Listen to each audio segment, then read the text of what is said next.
Is larger really better? Yeah! How you doing, guys? This is my review of the ColdSteel Voyager Large, which is a 4-inch clip point. This is just it's an awesome knife for what it is.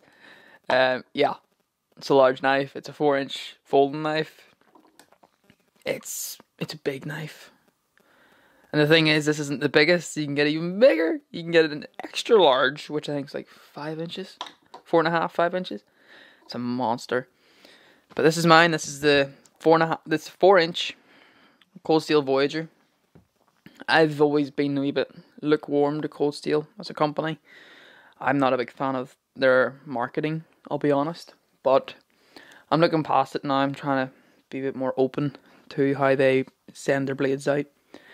But something that cannot be disagreed with is the fact that they know how to make a tough knife. But yeah, this is their Voyager. It's just a good knife all around. If you're wanting a really tough, hard use knife and not want to spend too much money, get a Voyager. Yeah, you can get like ColdSteel offer other knives, like all G10 black blades and all that, like the Recon 1. It's a cool knife, but it's expensive, especially here in the UK. It's very expensive. I don't really, like, for me, I don't want to spend near £100 on an Aussie blade, but that's just me. Right, but getting straight into it, role in use for this knife, I've sort of found two major roles for it. One, it's hard to disagree with this, it's a tactical defensive knife. It's big, so you got a bit of standoff capability. Well, for all of 4 inches, but anyway.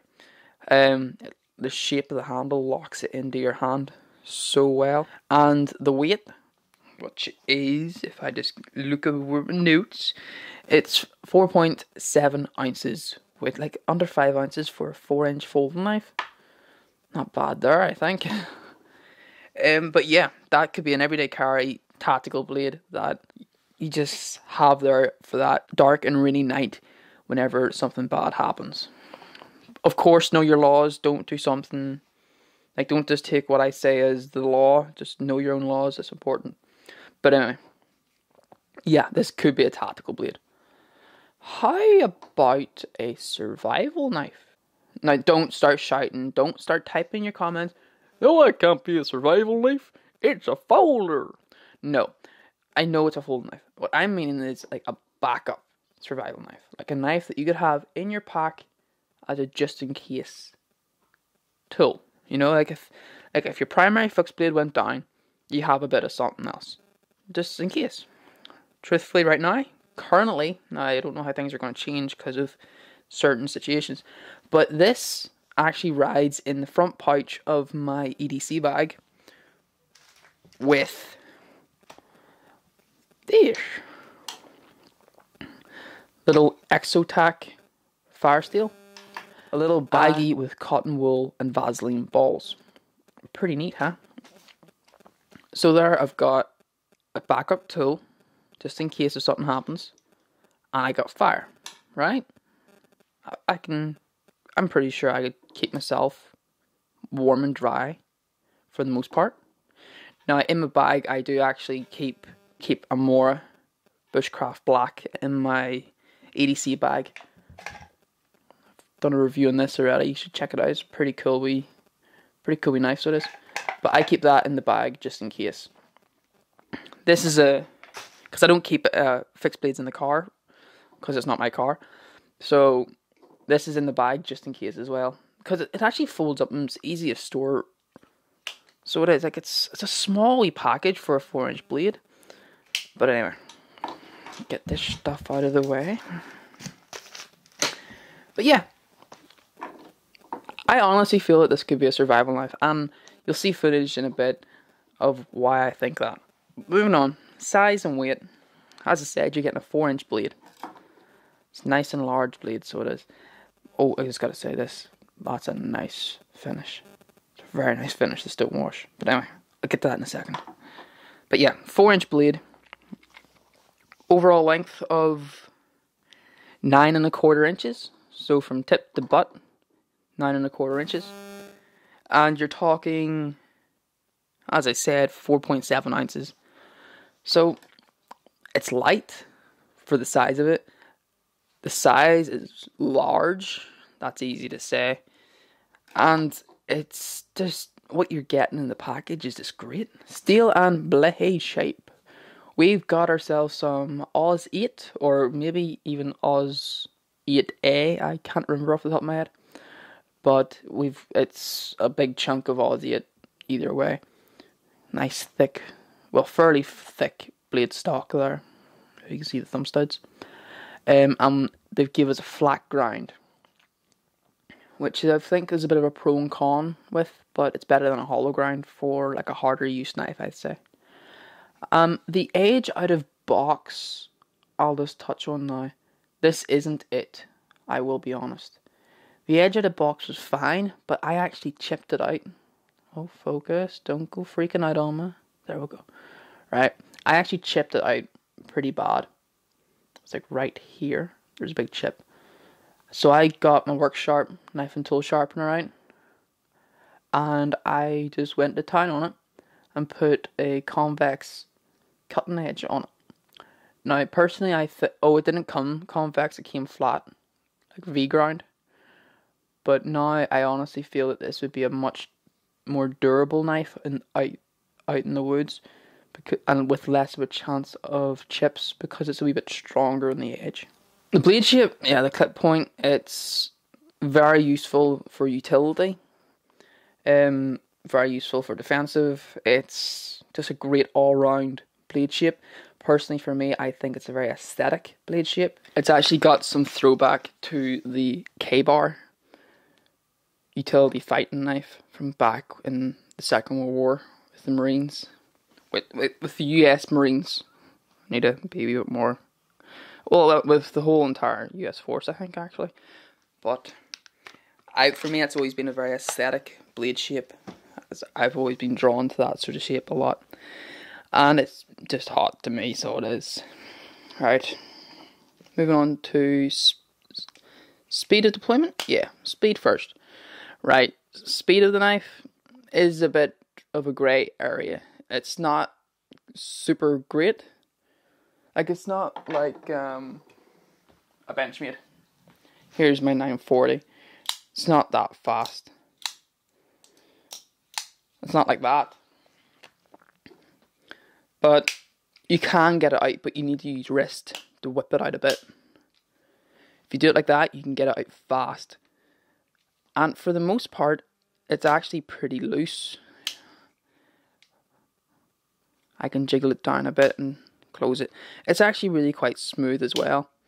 But it's not super fast, but it's definitely more than adequate for the role that you'll have it in. With the lockup of the knife, it's a tough lockup. It's actually ColdSteel's triad lock. So we've got a back lock here, which actually functions as a regular back lock, but the dummies term for it is they've just added a stop pin to take extra forces.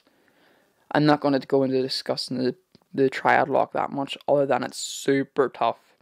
I actually split a load of wood with it, and it's a tough lock, so it is. Side to side lockup, it's pretty tight. Yeah, I can't ask for much more than that. And back to front. Ooh. Oh no. I think I was just pushing on the lock a little. That's perfect. Yeah, and I beat this thing pretty hard, so I did. Not overly hard, but harder than what I'd put this Benchmade through, you know. So it's a pretty tough knife. And lockup, it's pretty great. Whenever I was actually splitting wood, I noticed it started to have a bit of side-to-side play, but with a little bit of pivot adjustment, it worked out fine. I'll actually talk about what I actually did now. I, as I always like to, I start off cutting paper, which this sliced through brilliantly. There was no problems at all. And that's just really to test the edge, even though it doesn't really do much. It's just something that I like to do for the most part. And then I moved on to cutting like heavy duty cardboard, I've recently moved, so there's a lot of cardboard about the place. So that had to go anyway, so I thought I'd use some of the knives, and this was one of them, and it sliced through it brilliantly, and that's even like super tough, like double walled stuff. It sliced through it well. I even went out and started splitting wood, as I said. Because of the span of the blade, you're only getting a 4-inch knife. You're not getting the likes of a 7-inch K-bar there. Like, a lot of blade difference there. So you are going to be limited to what you could split, but you can split it. Well, not necessarily limited to what you can split. You just need to take a different approach to splitting it. But it does work very well for that, with that flat grind. And it took it well.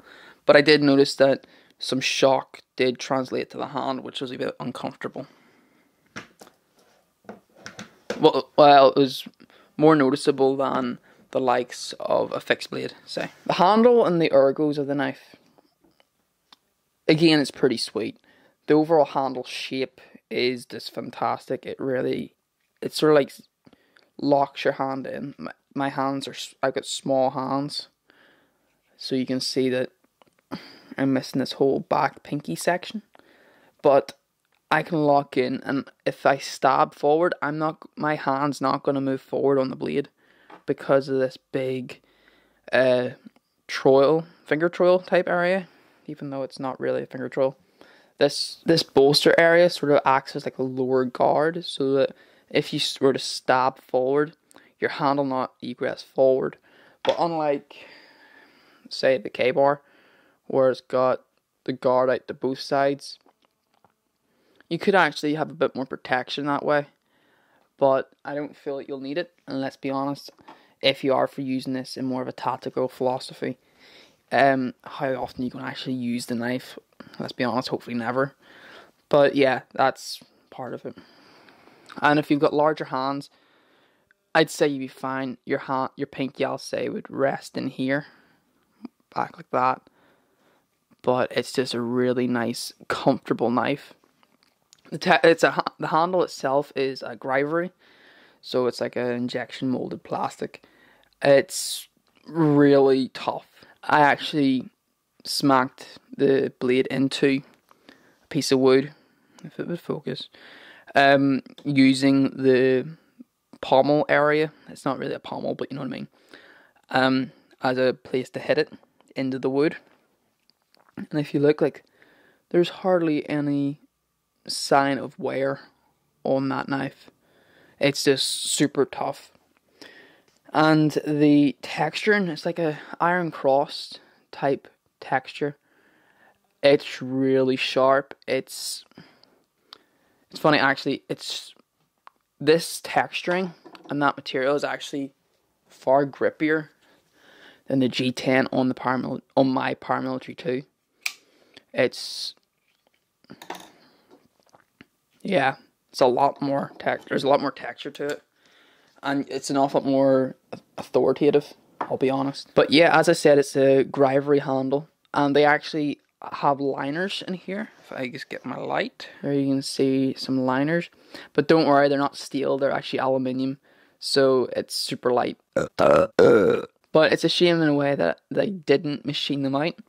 It would have added it would have reduced a bit of weight, that extra wee bit.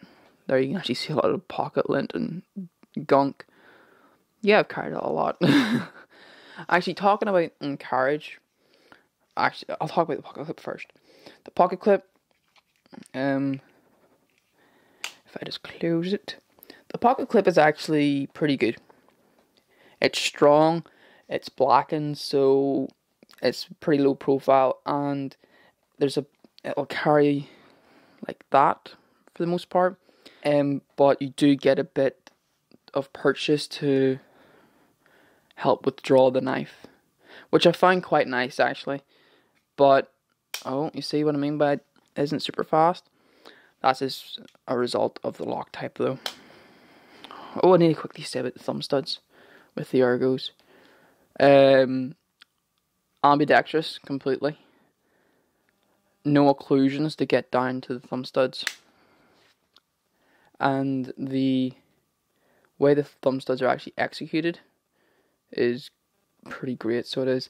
It's very much just like the end of a screw.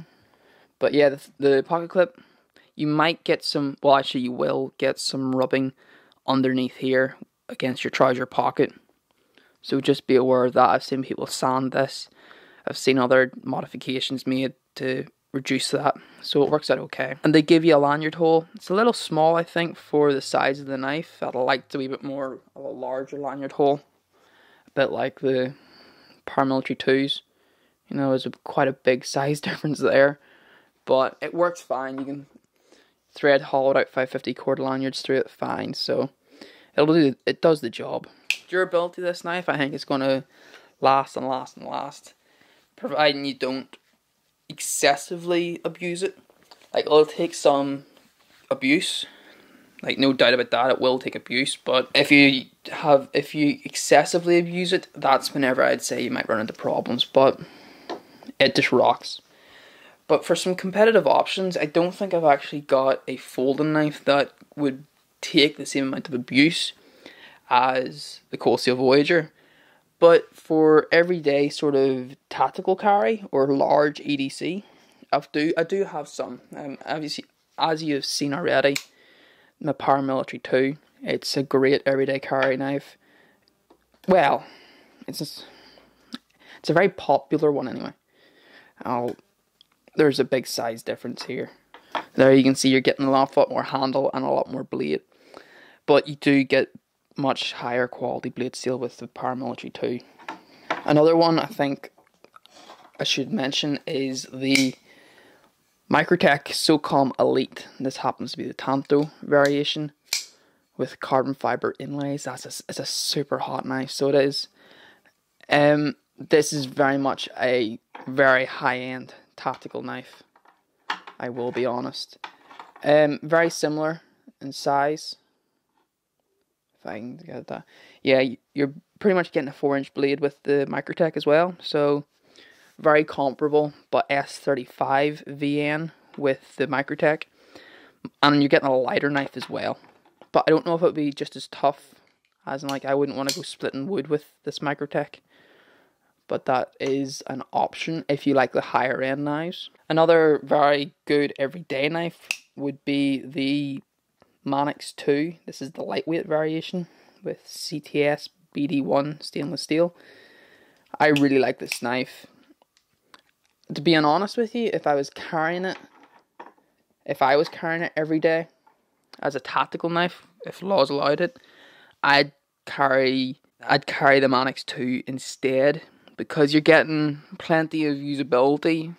You're actually getting more utility with it as well, and it's a wee bit less ungainly. It's a bit more. It's easier to handle, but both very, very good knives. And a final one that I want to show you that I think could compete very well, again a higher end knife, is the Zero Tolerance 0560. It's a titanium frame lock. Again, near 4-inch blade. This actually is a 3 3/4 inch blade, so you're losing a little. But if you look at handles, a wee bit larger handle there. But and an L Max as well. But the ColdSteel Voyager is such a great knife, so it is. It's super tough. That cannot be disagreed with. It just is. It lasts pretty well. Yeah, you can complain about the steel not being super great, but it works well. It's easy to resharpen. It's lightweight, strong, and there's very little out there that can beat it for the money in the States, especially. It's just all around a great knife. But anyway, thanks for watching. Be safe. God bless, and I'll see you in the next one. Bye.